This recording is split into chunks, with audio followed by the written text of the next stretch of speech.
Hello everyone, ये रहा मेरा अरम्बुल का हॉस्टल जिसकी कॉस्ट थी 350 रुपया। आज मेरा लास्ट डे है अरम्बुल से। मैं जा रही हूँ पणजी की ओर। ये रहा मेरा हॉस्टल। बहुत ही सुंदर था, काम चलाऊ था। ऑफ सीजन जाने के कारण कुछ इवेंट ये कुछ है नहीं अरम्बोल अटेंड का किया। Bus stop. यहाँ से आपको पणजी जाने के लिए मापसा की बस लेनी पड़ेगी। वहाँ से आप पणजी जा सकते हो, मतलब 2 घंटे का रास्ता है यहाँ से। ये है ओल्ड गोवा का हॉस्टल है। देखते हैं रूम मिलता है या नहीं। पेश है मेरा बजट फ्रेंडली हॉस्टल। ये रहा मेरा डॉर्म जिसमें 8 बेड लगे हुए हैं। यहाँ इतना क्लीन है, फर्स्ट एड किट है और सेफ्टी प्रिकॉशन भी यहाँ पे दिया गया है, जैसे फायर एक्सटिंग्विशर। ये रहा मेरा बेड। जैसे कि मैंने बेड पे बहुत सारा अपना सामान रख दिया है। यहाँ अच्छी बात मुझे ये लगी कि यहाँ लैंप है, आप अपना पढ़ाई भी कर सकते हो किसी को बिना डिस्टर्ब किए। कर्टन है और ये देखिए इस तरह से सेटअप है। ये रहा यहाँ का वॉशरूम। बहुत गर्म पानी था, इतना मज़ा ही आ गया। मतलब पूरे दिन की थकान जगह दूर हो गई। और देखिए मैं ऑफ सीजन आई थी तो अभी भी बारिश यहाँ आ रहा है। तो ये हॉस्टल इतना बजट फ्रेंडली है कि यहाँ बहुत सारी this is my hostel library. वाह, यकीन नहीं हो रहा 500 रुपया में इतना मिल रहा है। Oh no.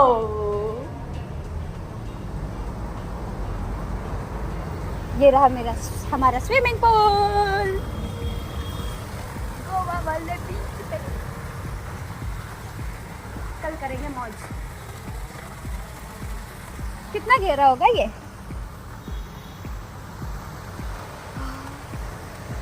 कितनी खोला है? आप सोच रहे होंगे कि अरम्बुल के उतने छोटे से टीन वाले पीजी में, मतलब हॉस्टल में रहने वाली लड़की जो कि 2 दिन 3 दिन वहां पे थी मैं उस टीना वाले हॉस्टल में, उसके बाद अचानक से इतने आलीशान हॉस्टल में जहाँ स्विमिंग पूल है, जहाँ बहुत सारे गेम्स है, बहुत सारे एक्टिविटीज, बहुत सारे प्यारे से लोग और बहुत ही अच्छा इन्वायरमेंट, इसको कैसे मिला? भाई साहब मुझे भी बहुत ही हैरानी हो रही है, पर आप बिलीव नहीं करोगे। मैं पहली बार गोवा आई हूँ। गोवा में पहले मैं अरम्बुल गई, नॉर्थ से मैंने शुरुआत की मेरी जर्नी की, और उसके बाद मैं आई हूँ सेंटर में यानी पणजी। और पणजी से मैं आई हूँ ओल्ड गोवा, जो कि यहाँ का जो कल्चर है वो मुझे एक्सप्लोर करना है, बट बारिश के चलते मैं नहीं घूम पाई। इस हॉस्टल की खास बात बताऊं तो यहाँ पे वॉलंटियर्स भी हैं जो हमें हर पल हेल्प करते हैं, और वो हमें बताते हैं कि सर हमारे हॉस्टल में ये इवेंट चल रहा है, आप इसमें पार्टिसिपेट भी कीजिए। वो हमें पूरा टूर दिलवाते हैं। जैसे कल यहाँ पे एक आइलैंड है पास ही में, तो वहाँ इन लोगों ने लेके गए। मतलब मैं तो लेट से पहुंची इसीलिए मैं नहीं जा पाई, और 2 दिन से बारिश हो रही तो इसीलिए मैं कहीं नहीं घूम पाई हूँ। पर इनकी जो मतलब मैंने फैसिलिटी देखी है, जैसे अभी यहाँ पे 2-3 इवेंट हुए, गेम खेला, बहुत सारी कल्चरल नेचुरल सब चीज़ें उन्होंने डिस्कस की। उनकी जो काम करने की जो शैली है, उनका जो टीम वर्क है, बहुत ही माइंड ब्लोइंग था। तो आज मैंने समय ना गवाते हुए मैंने पॉडकास्ट भी किया, जो कि मैं आपको अगले एपिसोड में दिखाने वाली हूँ। मैंने इतने बेहतरीन, इतने लाजवाब आदमी का पॉडकास्ट किया है, जो कि यहाँ पे 1 महीना से वो बिजनेसमैन है और यहाँ पे वो काम भी करते हैं और 1 महीने से यहाँ पे रहते हैं। मतलब यहाँ मोस्ट ऑफ जो ट्रैवलर है ना, वो वर्क फ्रॉम होम करते हैं और वो घूमते भी है, साथ ही साथ अपना पैशन भी फॉलो करते हैं। मतलब मैं जिस तरह का इन्वायरमेंट चाहती थी, उस तरह का इन्वायरमेंट मुझे डेफिनेटली मिल रहा है। और सच बताऊँ तो मेरा मन नहीं कर रहा जाने का। एक्चुअली कल मेरा चेकआउट है, बट मैं सोच रही हूँ कि क्यों ना 2 दिन और यहाँ पे रहा जाए। मतलब गोवा की असली वाइब मुझे आ रही है। पर सच में आप जब रिसर्च करते हैं ना, तो आपको बहुत सारी चीज़ें सोचनी पड़ती है। मैं सीरियसली बताऊं, जब मैं पूना से गोवा की ट्रेन में बैठी और मैं सोच रही थी यार मैं गोवा जाके क्या करूँगी, मैं इतने ताव शाव में तो मैंने जॉब छोड़ दी है। सीरियसली मैं अब अनएम्प्लॉय हूँ, बेरोजगार हूँ।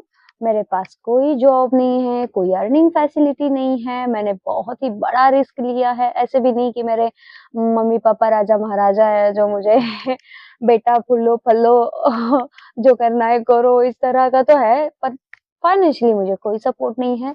तो अभी मेरा भविष्य मैंने अपने आप को दाँव पे रख दिया है कि मेरा क्या होगा, क्या नहीं। पर सच बताऊँ, सोलो ट्रैवल का मतलब होता है कि आप कभी सोलो नहीं रहते हैं।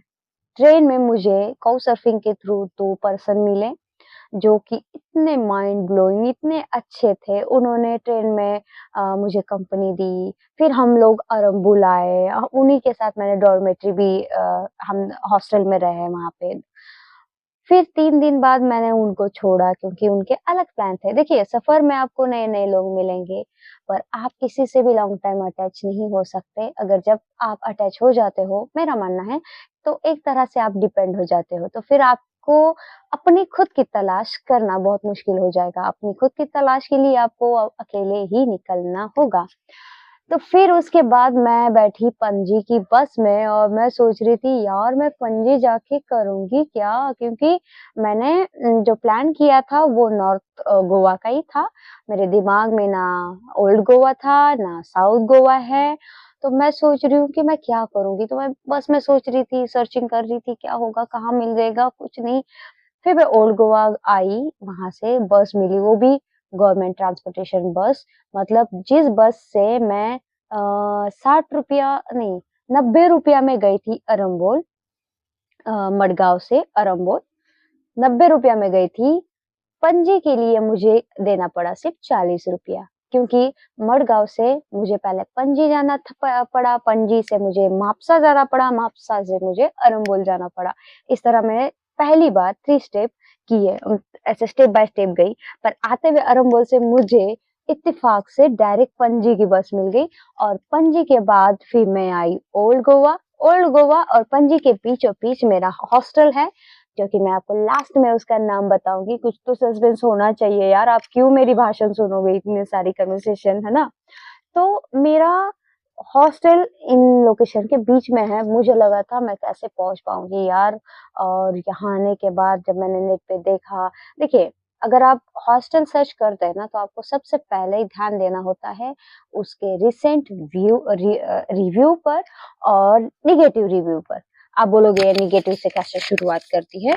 नेगेटिव रिव्यू से हमें एक आइडिया हो जाती है कि लोग किस चीज़ों को अनदेखा करते हैं और उनमें क्या-क्या बदलाव हम कर सकते हैं। मतलब मान लो किसी ने लिखा हो कि यहाँ का स्टाफ अग्रेसिव है या क्लीनिंग नहीं होती है, तो जब हम आएँगे तो हम पहले ही उसको उस तरह से ट्रीट करेंगे कि देखिए हम क्लीनिंग हमें पसंद है, आप हमें क्या-क्या सर्विस दे रहे हो, इस हिसाब से हम उसको बात कर सकते हैं। इससे क्या है, अगले को भी पता चल जाता है कि हमारी गलती हमें क्या हुई थी और हमें क्या सुधारना चाहिए। अगले को हम अगर बताएँगे ही नहीं कि भाई तुम्हारा ये गलत हो रहा है, तो वो कैसे सुधारना कर सकता है ना? तो इसीलिए रिव्यू का ये जो फंडा है बहुत अच्छा है, पर मुझे लगता है कि समय पे अगर आप किसी को बताते हो, तो उसे चेंज होने का मौका मिलता है। उसके बाद जो रिसेंट रिव्यू रहते हैं वो देखना चाहिए, मान लो 1 महीने पहले। क्योंकि देखिए आपको तो पता है सीज़न चेंज होता रहता है। अभी जो मैं सीज़न में आई हूँ वो है ऑफ सीज़न, जो कि नॉर्थ गोवा में पार्टी वाला माहौल होता है। सीरियसली वहाँ पे इतना शांत भरा माहौल था कि आप वीडियो में देख ही सकते हो। मैं 8 किलोमीटर इतना दूर गई, कोई लोग नहीं, कोई कुछ नहीं, मतलब इतना साइलेंट, पीसफुल। मतलब जो मेरे जैसे ट्रैवलर हैं, वो इसी ऑफ सीज़न में घूमते हैं क्योंकि बजट फ्रेंडली भी होता है और जो हमें एक्सप्लोर करना है कल्चर और नेचर, उसका संगम हमें ऑफ सीज़न में ही मिलता है। सीज़न में आओगे तो आपको क्या है, जिस चीज़ की प्राइस कम होनी चाहिए वो थोड़ा-सा बढ़ा के आपको मिल जाता है। अगर आप ट्रैवलर हो, तो आपको ऑफ सीज़न में ही आना चाहिए। अगर आप टूरिस्ट हो बस से डेस्टिनेशन, डेस्टिनेशन से बस, तो आप सीज़न में आ जाइए। ताकि आपका पैसा भी वसूल हो, आपका टाइम वसूल हो, है ना? तो अब बात करते हैं मेरे हॉस्टल्स की, तो ये हॉस्टल मुझे ₹500 पर डे में मिला है और मैं आपको मेरे हॉस्टल की पूरी फैसिलिटी, पूरा नाम, पूरा लोकेशन, ये सब मैं बताऊँगी जब मुझे हॉस्टल के थ्रू से कुछ मिलेगा। समझ में आ गया? हाँ, ये ओल्ड गोवा और पणजी के बीचों-बीच है। इसका एड्रेस मैं आपको डिस्क्रिप्शन बॉक्स में दे दूँगी। यहाँ आप ऑनलाइन भी बुकिंग कर सकते हो ऑनलाइन। गोवा आने के बाद तो हर कोई पार्टी के मूड में रहता है, और स्पेशली अगर आप ऑफ सीजन आओ तो थोड़ा सा आपको लगता है कि यार गोवा आए हैं और चिल ना किया हो।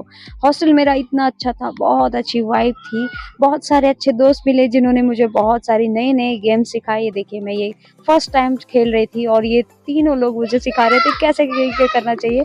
मेरी हर मिस्टेक को भी वो मुझे डबल चांस दे रहे थे। और गोवा आने के बाद या कहीं भी आप कहीं टूरिस्ट प्लेसेस पे जाते हैं तो आपका मोबाइल जो है ट्रैकर की तरह आपको फॉलो करता है और वो आपको ऐड देता है। इसी ऐड के चलते मैं भी फंस गई एक पैकेज में। मैंने लिया 999 का निर्वाणा पैकेज।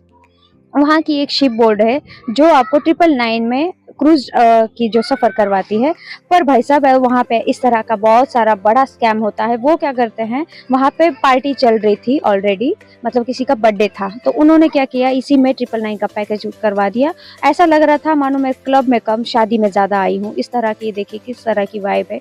तो भी मैंने मस्ती के मूड में मैं इतना डांस किया। वहाँ पे हमें फ्री में कॉम्प्लीमेंट्री जो था लॉलीपॉप मिला एक एक, और सॉफ्ट ड्रिंक हार्ड ड्रिंक थी। मैं ड्रिंक नहीं करती हूँ, मुझे सिर्फ डांस करना पसंद है। मैं इतना डांस किया मैंने, बाकी सब लोग मेरे को देख के एकदम चौंकने लगे और तारीफ के बौछार कर दी। यहाँ एक छोटा बच्चा है, वो तो मेरा इतना जिगरी फैन हो गया ना कि बार बार मेरे कैमरा के पास आ के अपनी माँ को छोड़ छोड़ के मेरे साथ डांस करने लगा, मानो मेरा कोई बॉयफ्रेंड ही हो, या हो सकता है पिछले जन्म का हो सकता है। ये देखिए किस तरह से वो मेरे कैमरा के सामने झूलने लगा। बहुत रात होने वाला था, इसीलिए मैंने हॉस्टल के किसी एक दोस्त को बुलाया था कि ये साथ में कोई तो सेफ्टी भी हो जाए। फर्स्ट टाइम मैंने अपना रूल तोड़ा है ट्रैवलिंग का। मैं इतना देर तक बाहर रही और डांस किया, बहुत मौज मस्ती की। उसके बाद वहाँ के लोग इतने अच्छे हैं ना कि हमको 12 बजे हमारे हॉस्टल के सामने से ही, मतलब हमको लिफ्ट दिया उन्होंने उनकी गाड़ी से ही, और हम 12 बजे पहुँच गए अपने हॉस्टल। बहुत ज़्यादा एंजॉय करने के बाद आप निर्वाणा पैकेज मत लीजिएगा, क्योंकि वहाँ पे ज़्यादा कुछ नहीं मिलेगा आपको। इस तरह का शादी वाला वाइब रहेगा और बहुत ज़्यादा। ये देखिए, अब रात को 12 बज गए और हमको इन्होंने लिफ्ट दी फ्री में वहाँ हॉस्टल तक। वैसे इनका पिकअप ड्रॉप भी रहता है, पर उनके लोकेशन जिस तरह से क्रूज़ की उनकी सेटिंग होती है, शायद इसीलिए वहाँ पे एक इवेंट में ही हमको चिपका दिया इवेंट बोल के, पर वो इवेंट बिल्कुल नहीं था। तो अगर आप निर्वाणा जैसा पैकेज ले रहे हैं तो पूरी इंक्वायरी कीजिएगा, नहीं तो आप स्कैम में हो सकते हैं। रात को 12 बजे देर रात तक आने के बाद भी मैं सुबह उठ गई, क्योंकि वहाँ इतना बढ़िया वेदर था, बारिश का मौसम था, तो भी मैंने एक्सरसाइज नहीं छोड़ा। मेरा नया रूल मैंने अभी बना लिया है कि मैं जहाँ भी जाती हूँ वहाँ मॉर्निंग में एक्सरसाइज कर ही लेती हूँ, चाहे वो ठंडी जगह हो या बर्फीली जगह हो या गर्म जगह हो, कहीं भी हो, चाहे वो बीच ही क्यों ना हो। मैंने वहाँ पे बहुत सारा ज़्यादा एक्सरसाइज किया, क्योंकि एक्सरसाइज ज़रूरी है यार। आप फिट रहोगे तो भी तो आप ज़्यादा देर तक चल पाओगे, ज़्यादा बोझा उठा पाओगे, और अपने आप को फिट रखना ज़रूरी है, क्योंकि हम जीते ही हैं अच्छा खाना और अच्छी हेल्थ के लिए। हेल्थ ही अच्छी नहीं होगी तो आपके ट्रैवल का और आपकी लाइफ का कोई मतलब नहीं हो सकता है, क्योंकि शरीर ही हमारी सबसे बड़ी पहली प्रायोरिटी होनी चाहिए, क्योंकि यही हमारी बहुत बड़ी प्रॉपर्टी है। आप अगर मेरी बातों से एग्री करते हैं तो कमेंट कीजिए, और आप भी एक्सरसाइज ज़रूर कीजिए। बहुत ज़्यादा गोवा में बारिश होती है, और गोवा की बारिश ऐसी है ना कि लगातार होती है, नॉन स्टॉप। आपको ना इतना पूरा 2 मिनट में पूरा भिगा देगी इस तरह। देखिए, पर व्यू बहुत ही स्टनिंग है। और खास मैंने वीडियो के लिए इनका फर्स्ट एड किट भी लिया कि इनकी किट में क्या क्या होता है। ये देखिए क्या क्या है, थर्मामीटर भी रखा है इन्होंने, डेटॉल भी रखा है, टैबलेट रखी है, ये बर्न वाला भी क्रीम रखा है। अच्छा मेंटेन किया। आप जब भी जाते हो ना तो ये चीजें होनी चाहिए। इस गेम का नाम क्या है मुझे कमेंट करके जरूर बताइए, क्योंकि मैंने कभी खेला नहीं है और इसीलिए मुझे इसका नाम तक नहीं पता है। बहुत शर्म की बात है, पता है, पर नाम मुझे बताइए क्या नाम से इस गेम को पहचानते हैं। आज मेरा लास्ट डे है और मैं थोड़ा अपसेट हूँ रात की यादों के साथ। ये रही हमारे दोस्त, हम सब खाना खाने गए थे और उन्होंने कहा कि आप गोवा आई हो तो फिश आपको जरूर ट्राई करनी चाहिए, इसीलिए मैंने यहाँ की फिश ट्राई की, बहुत अच्छी थी। रात को हमारा यहाँ पार्टी वाइब था, हमने सोचा बाहर जाने से अच्छा है, क्योंकि बारिश था इसीलिए सबका प्लान पोस्टपोन्ड हो गया था। पर हमने अपने टेबल पे बियर गिराकर उस पे लाइटर से आग लगा दी और देखा कि ये अल्कोहल सही में प्योर है या नहीं। और इस तरह से गाने का इतना बढ़िया माहौल था, हर स्टेट के लोग थे। और कॉपीराइट के कारण मैं गाना नहीं लगा रही हूँ, पर बहुत ज्यादा आप देख सकते हो वीडियो में, बहुत अच्छी वाइब थी, बहुत सारे लोग एंजॉय कर रहे थे। ये रहा मेरा जो हॉस्टल है उसका स्विमिंग पूल का जो व्यू है, ये इस तरह से है। बारिश के कारण मैं ज़्यादा कुछ घूम नहीं पाई वहाँ पे। मैंने साउथ कंप्लीट नहीं किया, नॉर्थ गोवा मैंने कंप्लीट किया। ये रहा मेरा हॉस्टल, ये फ्रंट व्यू है इसका। यहाँ गेम वेम है, लाइब्रेरी है और यहाँ पे कैफेटेरिया भी बहुत अच्छा है। ये चेस है, कैरम है, बहुत सारे गेम्स है यहाँ पे। और व्यू तो बाप रे बाप पूछो ही मत, बहुत ही स्टनिंग व्यू है। आप जब आओगे तो इस हॉस्टल में ज़रूर आइएगा। बजट फ्रेंडली है और आपको बहुत सारी सुविधाओं के साथ, और मेन मेन सबसे अच्छी बात यह है कि यहाँ का लोकेशन बहुत गजब है। यहाँ आपको हर 10 मिनट में यहाँ बस मिल जाएगी, जो कि पंजिम के लिए और ओल्ड गोवा के लिए। ये देखिए मैं पॉडकास्ट की तैयारी कर रही हूँ। लोगों को लगता है कि यार पॉडकास्ट बहुत आसान है, किस तरह से सब चीज़ें मैनेज करना पड़ता है, सेटअप लगाना पड़ता है। और इसीलिए बिहाइंड द सीन मेरे जो दोस्त है उन्होंने बताया कि मैडम आप बिहाइंड द सीन भी लीजिए, ताकि लोगों को पता चले कि आप कितनी मेहनत करती है। मैंने कभी मतलब पॉडकास्ट इसने किया पर बिहाइंड द सीन मैंने नहीं किया, और मुझे इस आइडिया से मैं बहुत ज्यादा इंप्रेस हो गई। कर्टन हटाना, लाइट चेक करना, सेटअप लगाना, क्या क्या चीजें बैकग्राउंड में अच्छी लगती है, ये सब चीजें मैंने रिकॉर्ड की और बता नहीं पाई। इसीलिए मैंने ये जो वीडियो है उसमें मैं आपको दिखा रही हूँ कि बिहाइंड द सीन कितना एफर्ट लेना पड़ता है। दोस्तों के साथ मैंने चेस भी खेला, बहुत सालों बाद मैंने चेस खेला है। कॉलेज की लाइफ में ही खेला था, जब मेरा सेकंड नंबर आया था मुझे याद है, पर मैंने उसका प्राइज़ नहीं कलेक्ट किया था ऐसे ही। ये देखिए बारिश का मौसम है पर वहाँ का व्यू बहुत ही माइंड ब्लोइंग था। और ये रहे मेरे दोस्त, हम बारिश एंजॉय कर रहे थे क्योंकि बाहर तो नहीं जा पा रहे थे इसीलिए। बाकी आप गोवा कब आने वाले हो, आना है तो आपको सीज़न में आइए, क्योंकि बारिश में आओगे, ऑफ सीज़न आओगे तो मेरी तरह सिर्फ हॉस्टल ही एंजॉय कर पाओगे। वो तो अच्छा है कि हॉस्टल में बहुत अच्छे दोस्त मिले, उन्होंने मुझे इतनी अच्छी कंपनी दी। ये देखिए यहाँ पे भी वो मुझे सिखा रहे हैं गेम।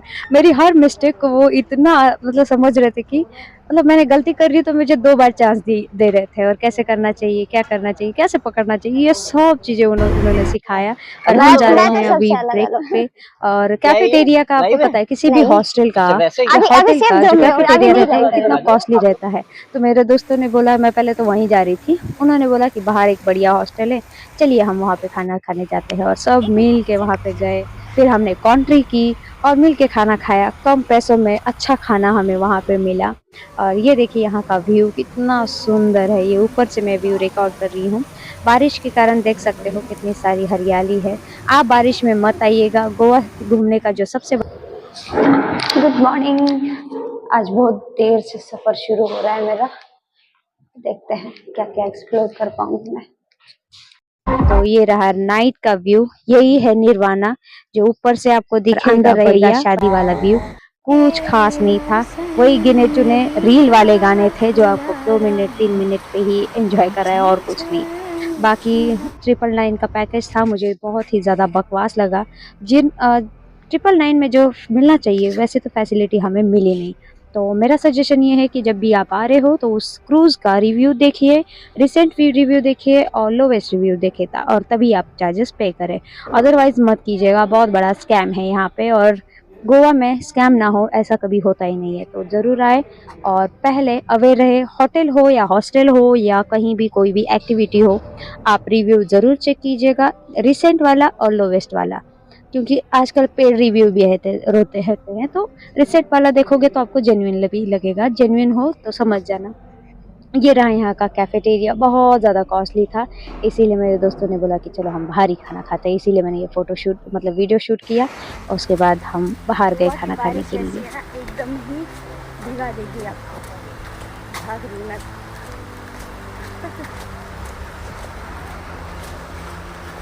मेरा हॉस्टल सामने ही चेकआउट है मेरा, इसीलिए 2 बार फ़ोन आया उनका। कोई नहीं, इतनी सी बारिश में भीगूंगी। तो वीडियो में आज इतना ही, मिलते हैं नेक्स्ट वीडियो में। तब तक के लिए अपना ख्याल रखिए और मुझे फॉलो ज़रूर कीजिए। सोलो फ्रेंडली मेरे चैनल का नाम है। स्टे कनेक्टेड, मिलते हैं, बाय बाय।